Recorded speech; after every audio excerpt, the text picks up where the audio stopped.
Hi, everyone. Welcome to the Beyond Deadlines podcast, where we tackle challenges that schedule leaders come across on a day-to-day basis.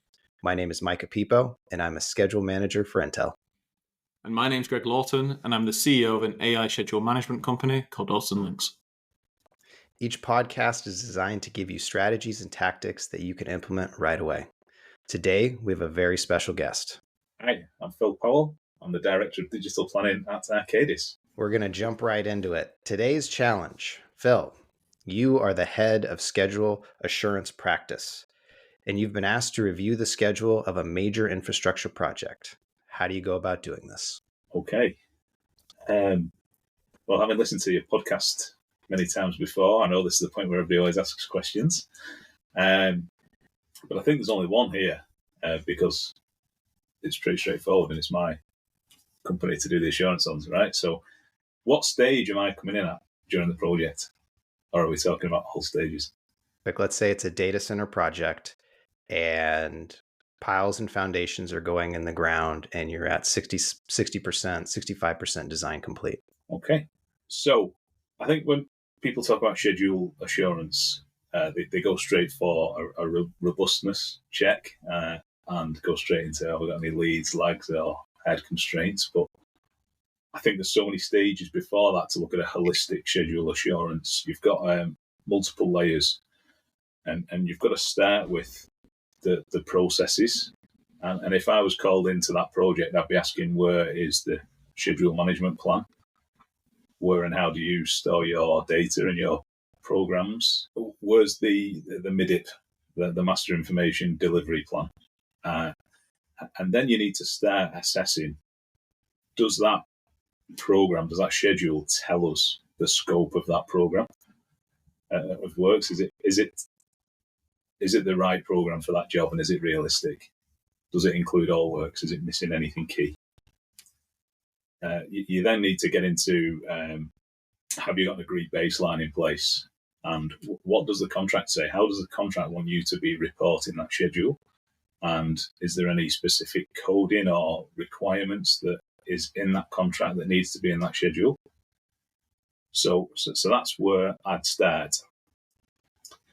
You then need to get into the structure of the program. Is the WBS correct? Is the CBS correct? The cost breakdown structure or work breakdown structure? I guess for any new listeners, are they aligned with the estimates and the resource plan? And then you can get into the technical detail of, are your constraints right? Are your durations correct? Are they based on outputs? And I know, Mike, that's a passion point of yours, having listened to one podcast a while ago where you're talking about output rates from public projects being widely available. And I think, I fundamentally agree with that. We should have visibility of output rates. So, and then you get into your structure checks and then the robustness checks that people often go to when they talk about assurance. Well, let's backpedal a little bit in this hypothetical example. And let's say you step in and you ask, where's your schedule management plan? And they say, we have a specification. And then you're like, no, where's the plan? And they say, we don't have one. And then you start looking at some of the processes and they are emailing schedule files back and forth. There is let's say they do it on a biweekly cadence, but it's, give or take a couple days. And you go to do that initial baseline check for, versus the contract. And let's just say you're like, there's maybe 30%. They've done the bare minimum. Like there's some milestones in there that match. The WBS roughly matches, but overall, not great. How do you then complete your task of schedule assurance? Okay. So, you're going to have to work with that client to develop that schedule to get it into a place where it's contractually sound and realistic. If they've brought you in to assess that schedule and you physically can't assess it because it's nothing, there's nothing to be assessed against, and you haven't got enough information in the schedule to assess, you've got two options there, haven't you? And that's and your primary one's always going to be to offer to work with them to help them develop that to get into a state of realism. So that's the starting point, is develop that process with them. If it's not in place, you bring in Wait, are you saying the process of scheduling or the actual schedule? the actual process of schedule management. And Gotcha. let's set up that process to say, okay, you can't undo the past, and that's a given. But what you can do is you can set it up from here. This is how we're going to operate it going forward. And then in parallel to that, you're developing the actual content of the schedule to get it to a point of being a well-developed, agreed baseline.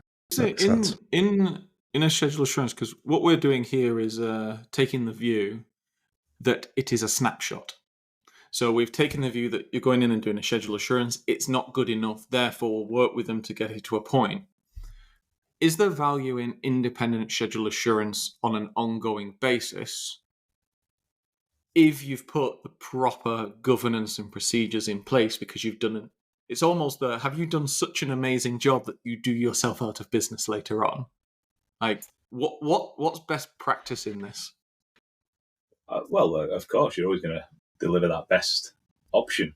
And no, you wouldn't do yourself out of business, because you'd always have that reputation that this has got to a great place, that we're going to use them again, or bring you in earlier to get advice. So that role just changes with that client, and you carry on in your assessor's role elsewhere. When it comes to these schedule assurance, because obviously you're the head of a schedule assurance practice in this hypothetical, what are the products that you offer? And I'm using products very specific to service, because the service is schedule assurance, but what are the products? So, like, if I said, I want to buy 3 things for you, what do I buy?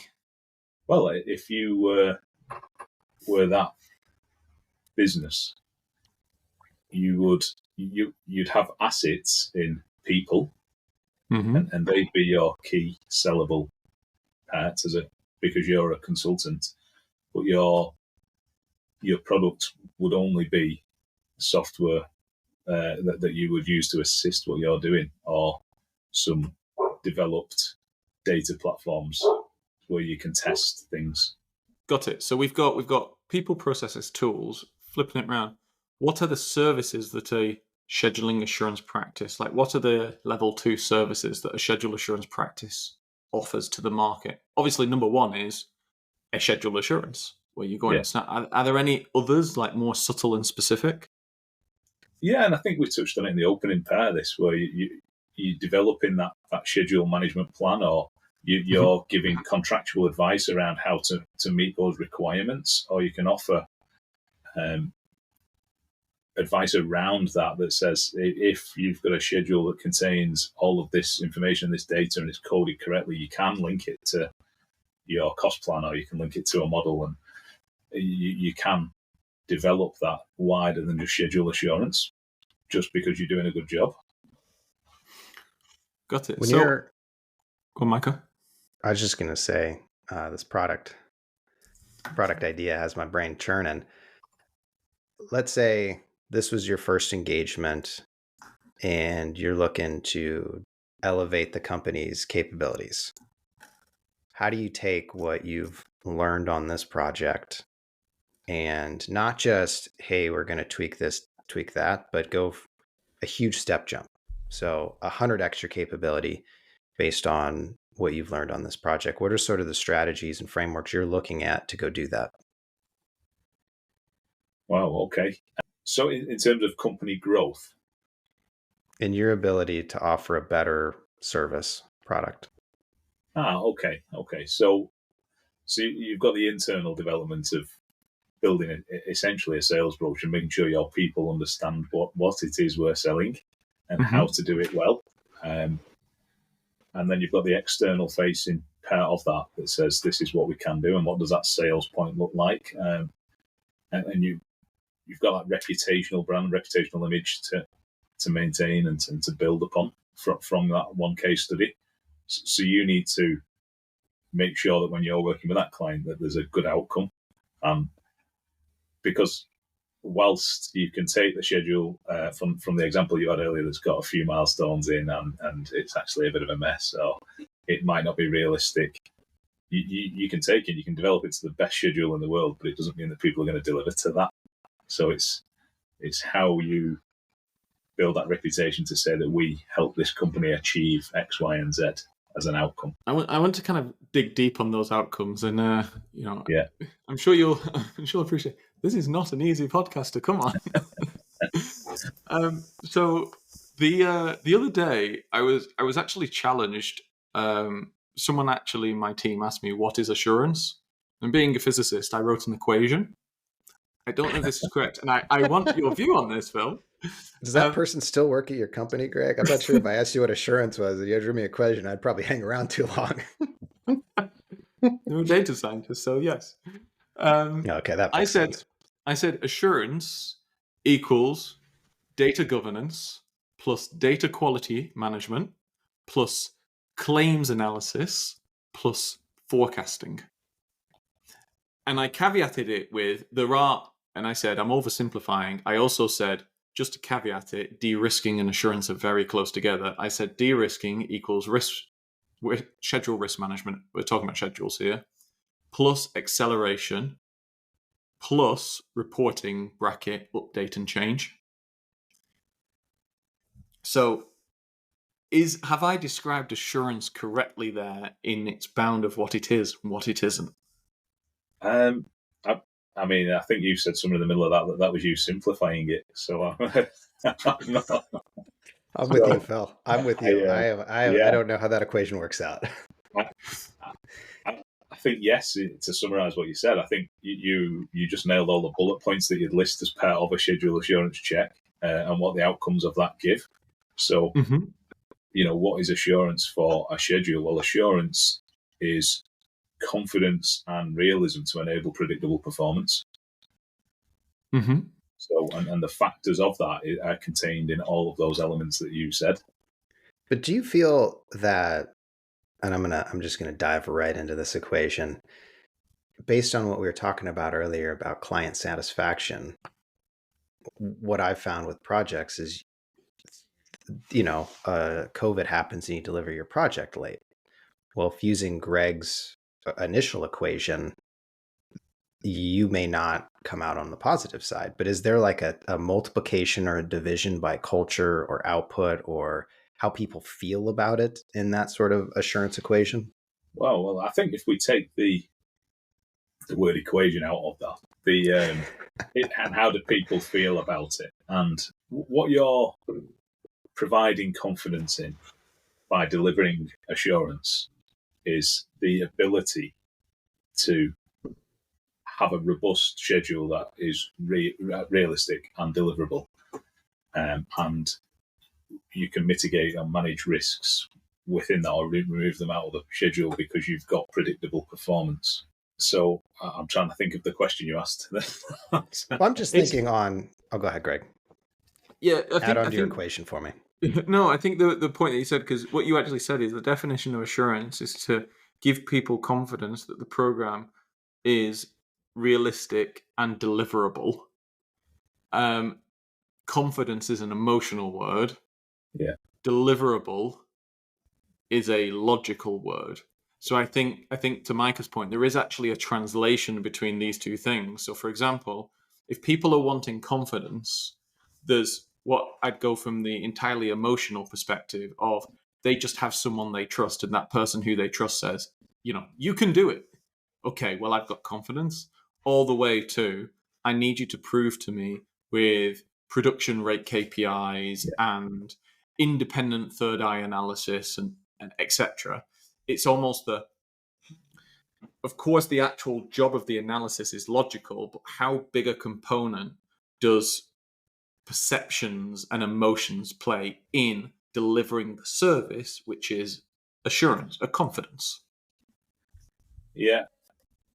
So I think there's a few points of view and perspectives on this, isn't there? That if I'm delivering a data center and it's an 18-month build, you can look at that schedule and you'd expect it all to be under 20-day duration and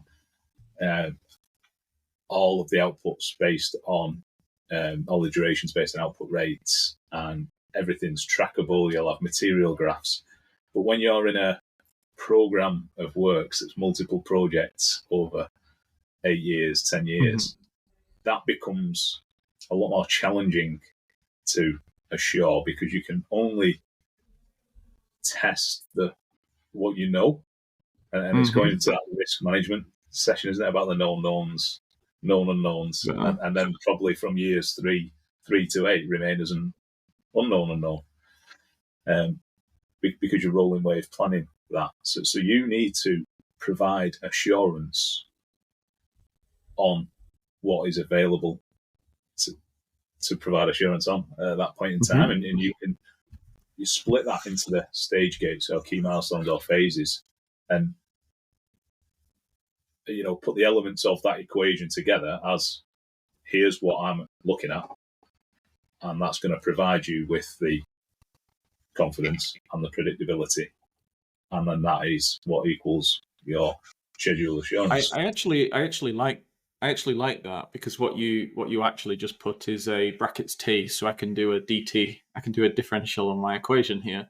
I'm sorry for everyone listening, I'm a maths geek, but essentially what you said is there are phases of assurance. So for example, you could do a very deep assurance when people have got a level 5, level 6 schedule. They're doing all of the planning based on production rates. You've got a contract in place, etc. And then let's say the next phase is only at a level 3 because they're doing a forward wave planning. You could assure at least the contract is in place and that the contractor understands the scope of work they've got to do to that level. And then let's say you're in years 7 and 8, you've got a level 1 in place. Then what you could do there is probably some kind of reference class where you just say, you've said commissioning. Commissioning normally takes about 2 years for this kind of asset. We don't know the scope or any of this yet, but what I'm hearing is it's different levels of assurance, that where you'd want to roll that. Whilst you've got the design and delivery forward wave, you've also got the assurance forward wave. Yeah, absolutely. And, whilst something might be at a level 3, you can still stress test that based on experience and knowledge. And you could say, okay, we're building like a high-speed railway through the middle of the UK, perhaps. And history tells us how long it takes to buy land. And, there's governmental processes in place to buy that land, and set periods of time. They need to be included and stress test with the right amount of risk in. And then you've got environmental factors so you can still stress test those level 2 and 3 schedules to make sure that those durations are still fairly realistic, or within a range that a maths geek might be able to assess. Great. Beautiful. Well, I final question for me, and actually you just triggered it there. So in a schedule assurance activity, do you ever interview the people, like we do on Beyond Deadlines, to assure that they are of the appropriate experience and competence for the grade that they're put in? And that might be a testy question. Do you do that? Oh, absolutely. How can you assess a schedule if you're not talking to the people who've developed it? But one thing is talking to them, and the other is essentially interviewing them to see that they're the caliber of the role.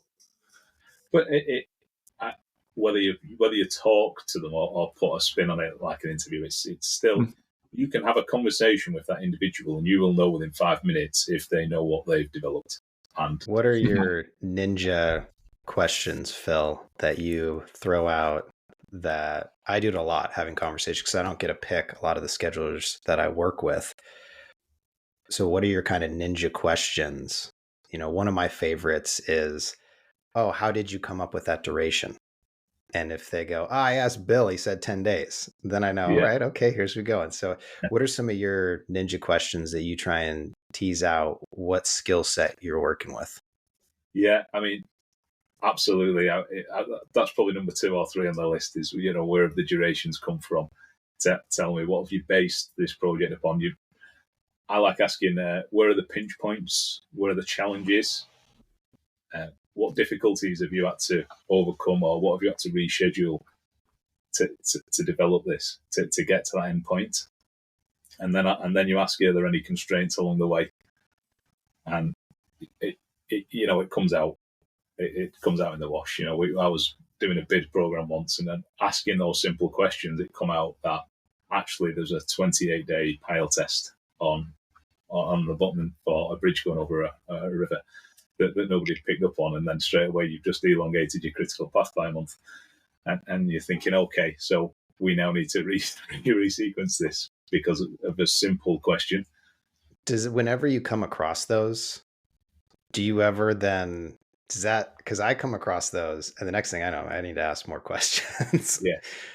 Where does that usually tip off another series of questions, and then you start going in every single angle possible? Or how do you, when you come across something that doesn't quite sound right, maybe not that extreme, but just not a great, where do you go from there? I think, it depends on your senses, doesn't it, from that conversation? And you two know from having these conversations with people, and it's going back to that emotive word confidence, that when you're talking to that person, if they've explained that schedule to me in a very good detail, and they know where the challenges are, and they've made a small mistake or they've missed something, that's life, and that's that human error factor, and that happens.